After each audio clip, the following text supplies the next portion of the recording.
तो क्या हाल है मासूम लोगों। मैं जैसे ही वीडियो बनाने के लिए कैमरा हाथ में पकड़ा हुआ था तो पीछे से आवाज़ आई कि भोसड़ी वाला कोई काम कर ले। मैंने कहा भाई मैं ये काम ही कर रहा हूँ पर लोगों को पता नहीं।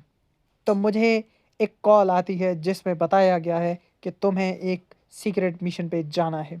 मैंने साफ मना कर दिया था क्योंकि मैंने कहा कि मेरी फ़ीस बहुत ज़्यादा है। उन्होंने कहा भोसड़ी वाला निकल यहाँ से। तो मैं वहाँ से रवाना हो गया। मैंने बहुत बड़ी-बड़ी बिल्डिंगें देखी कराची की, मेरा नियत घूम गया। मैंने कहा इस बिल्डिंग में मुझे फ्लैट दिला दो। उसने कहा कि बेटा आप पहले मिशन पे चलो। उन्होंने मुझे एक लग्ज़री गाड़ी दी जिसको मैं देखकर हैरान हो गया, जिसमें 2 पहिए थे। जब मैं अपने बस पे बैठा तो सारों के आगे लैपटॉप थे पर मेरा लैपटॉप ख़राब था। तो मुझे बस में बड़ा ही मज़ा आया। तो फिर से मुझे वही लग्जरी 2 पहियों वाली गाड़ी मिली और एक पुल पे चला जो बहुत ही ख़तरनाक था। उसके नीचे समंदर बह रहा था। तो मैंने उस समंदर में आबदोज़ भी देखे और लाल रंग का खून भी देखा जो कि सूरज उग रहा था। फिर मैंने उस पुल को बहुत ही गौर से देखा कि इसके ऊपर कौन सी सांप्स जा रही हैं। फिर भी मैंने अपना सफ़र जारी रखा, समुंदर का किनारा नहीं छोड़ा। मैंने वहाँ पर बहुत बड़ी-बड़ी तरक्कियाँ देखी जो सब्ज़ कलर में थी। तो वहाँ पे एक बहुत ही अच्छा पक्का रोड था कि मुझे बहुत ही मज़ा आ रहा था। पर वहाँ पे मुझे खतरा भी दिख रहा था कि यहाँ से कोई सीक्रेट एजेंट ना निकल आए। खेते से आवाज़ें आ रही थी कि भोसड़ी वाला नहीं जाओ, आ जाओ पार्टी करनी है। वहाँ पे मैं एकदम रुक गया और कुछ मुझे फ़ैन दिखे जो मेरे साथ तस्वीर खिंचवाना चाहते थे। मैंने साफ इनकार कर दिया कि मैं पेड प्रमोशन पे हूँ। पर मुझे ऐसा दिखा कि वो बड़े मासूम थे। फिर उन्होंने अपना एक महंगा वाला फ़ोन दिखाया। फिर मैं फिसल गया। मैंने कहा अब 2 ले लो पर इसके टच स्क्रीन को हाथ लगाने दो। उसने कहा निकल भोसड़ी वाले।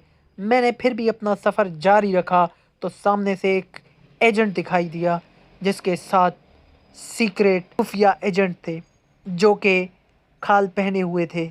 काफ़ी तो सफ़ेद कलर में थे और कुछ ब्लैक कलर में थे। तो वहाँ से फिर भी मैंने हिम्मत नहीं हारी। एक ने आवाज़ मारी। उसने कहा तुम वही हो जिसके वीडियो पे लाइक नहीं आता। तो मुझे आगे से कुछ एलियन दिखे जो समंदर से निकल निकल कर दूसरी तरफ जा रहे थे। उन्होंने कहा कि तुम हमारे देश में क्या कर रहे हो। मेरा जवाब था 4 टांगों वाली गाड़ी लेनी थी। जब मैं वहाँ पे और आगे जाने लगा तो वहाँ पे रोड ख़त्म होके रेत आने लगा। कुछ भूत भी दिखाई दिए जो मेरी आंखों को धुंधला रहे थे। मैं एकदम से चौंका गया कि ये कौन सा रास्ता है। मुझे जो खबर मिली थी वो यही रास्ता है। रास्ता भले ही कठिन क्यों ना हो, मैंने हिम्मत नहीं हारी। मैं किसी ऐसे डीएचए के प्लॉट में पहुंच गया जहां पे बहुत बड़ी-बड़ी बिल्डिंगें थी, जैसे बंगलो थे। ऐसे बंगलो बने हुए थे, मैं देखकर हैरान हो गया और मैंने कहा मेरा डीएचए वाला प्लॉट तुम रख लो, मुझे यहाँ पे एक घर दे दो। तो उन्होंने कहा निकल भोसड़ी वाले। मुझे बहुत ही बुरा लगा। मैंने कहा अब तो 4 टांगों वाली गाड़ी लेनी है। फिर मुझे एक पराडो दिखाई दी जिसके ऊपर एक मैडम सवार थी। मैंने कहा सलाम हो गया मैडम। वो बोली हट भोसड़ी वाले। मुझे बहुत ही गुस्सा आया। मैं एक रोड पे चला जहाँ से जहाज़ें चल रही थी। मैं सब कुछ देखकर हैरान हो गया कि मैं एक दूसरी दुनिया में आ गया हूँ जहाँ पे सीक्रेट सीक्रेट गुफाएं थी, चौकियाँ बनी हुई थी जहाँ पे बहुत ही बड़ी फ़ौजें रहती थी। मैं फिर भी नहीं डरा क्योंकि मुझे अपना मिशन जारी रखना था। मैं ऐसे ही चल रहा था जैसे मानो कि हवाओं में हूँ और मुझे ज़मीन पर बादल भी दिखाई दे रहे थे सब्ज़ कलर में। ये इतने हसीन थे कि मुझे मेरा मिशन भूल गया। मैं जैसे ही एक पहाड़ पे चढ़ गया तो मुझे वहाँ से खबर मिली कि वहाँ पर हमारा मिशन है। तो मैंने फिर भी हिम्मत नहीं हारी। चारों तरफ देखा, भागने का कोई रास्ता नहीं है। फिर भी मैंने अपना सफ़र जारी रखा।